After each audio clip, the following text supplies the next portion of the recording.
કેમ છો મિત્રો? હું છું ડોક્ટર તરુણ બેંકર અને આપણે વાત કરી રહ્યા છીએ ગુજરાતી સિનેમાની. આજે રિલીઝ થઈ રહી છે જય કનૈયા લાલ કી. મેરે પાસ માં હૈ સિનેમા. જય કનૈયા લાલ કી એક એવી ગુજરાતી ફિલ્મ જેનો આખે આખો ભાર ધર્મેશ મહેતા અને સિદ્ધાર્થ રાંદેરિયા ઉપાડી રહ્યા છે. એક એવા બાપની વાર્તા કે જેની દીકરીના લગ્નની સામે એક બેંક ફ્રોડમાં એ પોતાનું બધું જ ગુમાવે,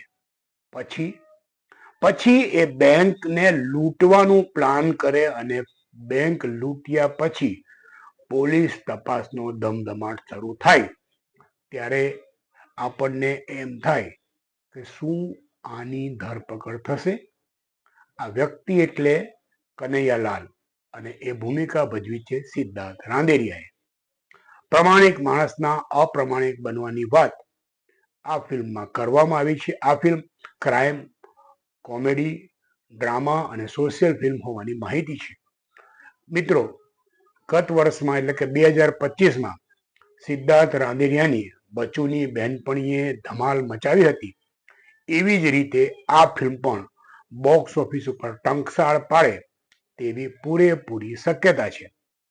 ફિલ્મના મુખ્ય કલાકારો છે સિદ્ધાર્થ રાંદેરિયા, વૈશાલી ઠક્કર અને હિતુ કનોડિયા. આનંદની વાત એ છે કે વૈશાલી ઠક્કર નામની ફાઇન ટ્યુન હિરોઈન, જેને બહુ જ અદ્ભુત રોલ કર્યો હતો બા બહુ બેબીમાં, એ ફરી ગુજરાતી સિનેમાના પડદે આવી છે. તો આશા રાખીએ કે ભવિષ્યમાં પણ એ ફિલ્મોમાં કામ કરે અને ગુજરાતી સિનેમાને બહુ જ સરસ અભિનેત્રી પાછી મળે. ફિલ્મના દિગ્દર્શક છે ધર્મેશ મહેતા, નિર્માતા છે શ્રીકાંત મોહતા અને મહેન્દ્ર સોની.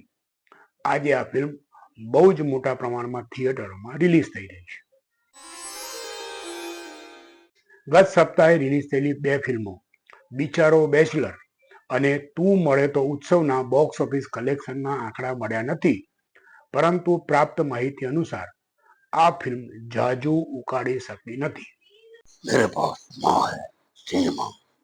સિનેમા અંગે મારા મનની વાત.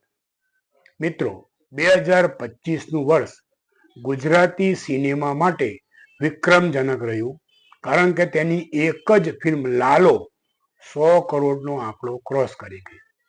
આ વાત આટલેથી અટકતી નથી.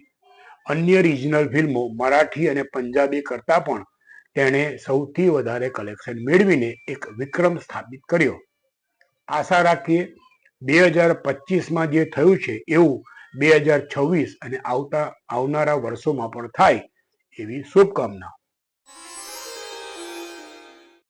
ગુજરાતી સિનેમાની વાતનો આજનો એપિસોડ પૂરો કરતા પહેલા ફરી એકવાર કહીશ, મારી પાસે માં છે સિનેમા.